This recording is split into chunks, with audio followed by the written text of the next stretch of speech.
প্রিয় সুধী, আসসালামু আলাইকুম।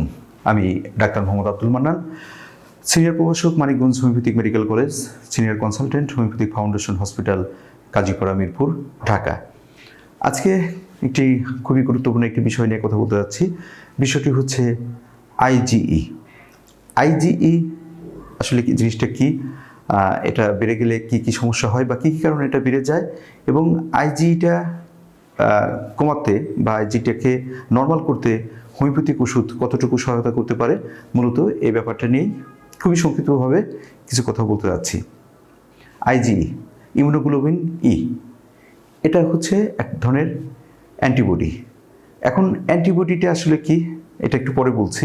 তার আগে আমি বলতে চাচ্ছি যে আমাদের শরীর যদি কোনো কিছুর সংস্পর্শে এসে আমাদের শরীরে যদি ওভার অ্যাক্টিভিটি, অর্থাৎ আমাদের ইমিউন সিস্টেমটা যদি তার উপরে যদি একটা প্রতিক্রিয়া করে, হ্যাঁ, এবং অর্থাৎ সেটাকে যদি না নিতে পারে, আমি যদি সবচেয়ে সহজভাবে বলি, আমাদের যে কোনো জিনিসের প্রতি যদি অ্যালার্জি থাকে, তাহলে সে জিনিসটা কিন্তু আমরা সহ্য করতে পারি না। কোনো লোকের সাথেও যদি আপনার কোনো তার সাথে যদি আপনার ভালো না লাগে বা তাকে যদি আপনার পছন্দ না হয়, আপনার কাছে আসলে কিন্তু দেখবেন আপনার ভিতরে একটা অন্যরকম একটা সৃষ্টি হয়, অর্থাৎ তাকে আপনি সহ্য করতে পারছেন না, আপনার ভিতরে একটা রিয়াকশন সৃষ্টি হয়। ঠিক একইভাবে কোনো ফরেন বডি, অর্থাৎ আমাদের শরীর যেটা না নিতে পারে, সেটা যদি আমাদের সংস্পর্শে আসে, অর্থাৎ সেটা কোনো ভাইরাস হতে পারে, কোনো ব্যাকটেরিয়া হতে পারে, বা কোনো জীবাণু, যে কোনো জীবাণু হতে পারে, সেটা যদি আমাদের শরীরের সংস্পর্শে আসে, তাহলে কি হয়, আমাদের শরীরের ভিতরে কিছু অ্যান্টিবডি সৃষ্টি হয়। এক একটা সমস্যার জন্য এক একটা অ্যান্টিবডি সৃষ্টি হয়। আমাদের শরীর যদি কোনো যেটা এমন একটা ফরেন বডি আসছে, যে ফরেন বডিটা শরীরটা নিতে পারতেছে না, বা তার কাছে মনে হচ্ছে যে এটা আমার শরীরের অংশ না, আমি এটা গ্রহণ করতে পারবো না, তখন আমাদের শরীরের ভিতরে একটা অ্যান্টিবডি, অনেকগুলো অ্যান্টিবডি আছে, তার ভিতরে একটা হচ্ছে আইজিই। এই আইজিইটা তখন বেড়ে যায়। বিশেষ করে অ্যালার্জিক যে সমস্যাগুলো রয়েছে, বিভিন্ন ধরনের অ্যালার্জিক সমস্যা রয়েছে, এই সমস্যাগুলোতে আইজিইটা বেড়ে যায়, বা এই যে অ্যান্টিবডিটা এটা বেড়ে যায়।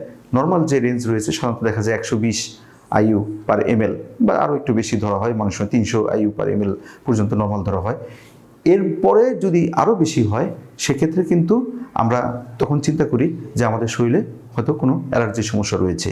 বিভিন্ন ধরনের অ্যালার্জি রয়েছে, হ্যাঁ, স্কিনের সমস্যা হতে পারে, এই যে সর্দি, হাঁচি, কাশি, এ ধরনের সমস্যা হতে পারে, বা অন্য যে কোনো অ্যালার্জিক সমস্যা হতে পারে। তখন আমরা মনে করি যে আইজি যেহেতু বেড়ে গেছে, তাহলে আমার শরীরে কোনো অ্যালার্জির সমস্যা রয়েছে।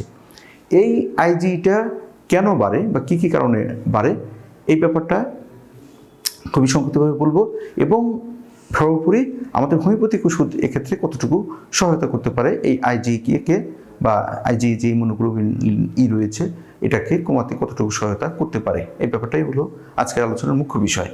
এখন সাধারণত দেখা যায় যে আমাদের শরীরে যদি বিভিন্ন ধরনের অ্যালার্জি রয়েছে, এই অ্যালার্জি যদি হয়, তখন কিন্তু আইজিটা অনেক বেড়ে যায়। তারপরে অ্যাটোপিক ডার্মাটাইটিস বলা হয়, অর্থাৎ একজিমা বা এই ধরনের কোনো সমস্যা যদি শরীরে থাকে, তাহলে কিন্তু আইজিটা বেড়ে যেতে পারে। তারপরে কিছু পরজীবী রয়েছে, হ্যাঁ, তারপরে যেরকম রাউন্ড ওয়ার্ম, হুক ওয়ার্ম, এগুলো যদি আমাদের শরীরে বেশি থাকে বা বেশি হয়, সেক্ষেত্রে কিন্তু আইজি বেড়ে যায়। তারপরে ইমিউনোডিফিসিয়েন্সি কিছু ডিজিজ রয়েছে, সেগুলোর ক্ষেত্রে আইজি বেড়ে যায়। তারপরে একটা জব সিন্ড্রোম নামে একটা বিরল রোগ রয়েছে, যেটা সাধারণত দেখা যায় না। এ ধরনের সমস্যাও যদি কারো দেখা দেয়, সেক্ষেত্রেও কিন্তু আইজিটা অনেক বেশি বেড়ে যায়। আইজিটা যদি বেড়ে যায়, এটা আমরা ক্লিনিক্যালি বা সিমটোমেটিকভাবে কীভাবে আমরা দেখব, মূলত আইজি বেড়ে যাওয়া মানেই আপনার ভিতরে অ্যালার্জি সৃষ্টি হবে।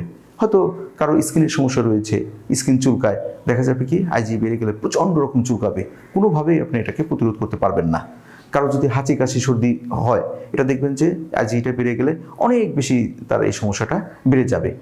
কারো যদি অ্যাজমার সমস্যা থাকে, তাহলে দেখা যাবে যে আইজিটা বেড়ে গেলে অ্যাজমার সমস্যাটা মারাত্মক আকার ধারণ করবে। এইভাবে যাবতীয় যত রকম অ্যালার্জির সমস্যা রয়েছে, সেগুলো কিন্তু সাধারণত দেখা যায় কি এগুলোর ক্ষেত্রে আইজিটা অনেক বেশি বেড়ে যায়।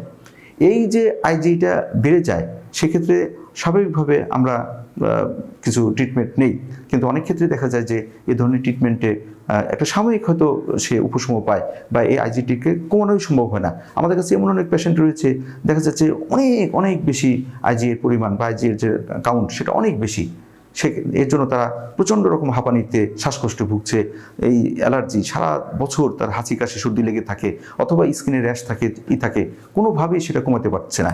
কারণ কি, এটা ওই যে জিনিসের সংস্পর্শে গেলে তার এই অ্যালার্জিটা হচ্ছে, সেই জিনিসটাকে যখনই তার সংস্পর্শে আসছে তখনই দেখা যাচ্ছে কি এটা অনেক বেশি বেড়ে যাচ্ছে। কিন্তু এই মানে ওটাকে প্রতিরোধ করতে যে আমাদের বডি বা ইমিউন সিস্টেম এই আইজির পরিমাণটাকে বাড়িয়ে দিচ্ছে ওটাকে প্রতিরোধ করার জন্য।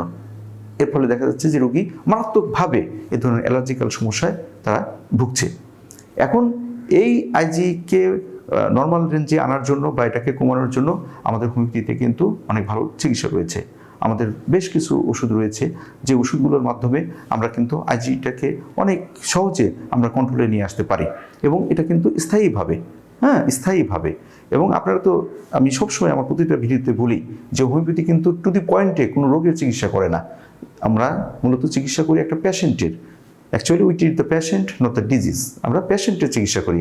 একজন পেশেন্টকে যখন সামগ্রিকভাবে তাকে বিচার বিশ্লেষণ করে তার সামগ্রিক অবস্থাকে বিবেচনা করে যখন প্রপারলি একটা ওষুধ প্রয়োগ করা হয়, সেক্ষেত্রে দেখা যায় কি তার সে সমস্যাটা দূর হয়ে যায়, এবং তার ভিতরে যত রকম সমস্যা আছে সবগুলো সমস্যাই দূর হয়ে যায়। একইভাবে এই যে আইজিই যে বেড়ে গেছে, এটাও যদি আমরা ওই প্রতি পয়েন্টে যদি ওষুধ প্রয়োগ করা হয়, এটাও কিন্তু নর্মাল রেঞ্জে চলে আসে। আর নর্মাল রেঞ্জে চলে আসলেই তার যে অ্যালার্জিক্যাল যে বিভিন্ন ধরনের সমস্যা সে ভুগছে, দীর্ঘদিন, দিনের পর দিন, মাসের পর মাস, বছরের পর বছর ভুগছে, এই সমস্যাটাও থেকেও সে কিন্তু মুক্ত থাকতে পারবে।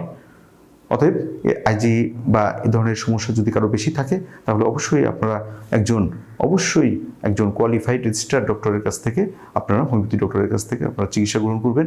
তাহলে পার্মানেন্ট সলিউশন বলতে যে কথাটা বোঝায় সেটা কিন্তু আপনারা পেয়ে যাবেন। তাহলে বন্ধুরা, আজকে এই পর্যন্তই। আপনারা ভালো থাকুন, সুন্দর থাকুন। আল্লাহ হাফিজ।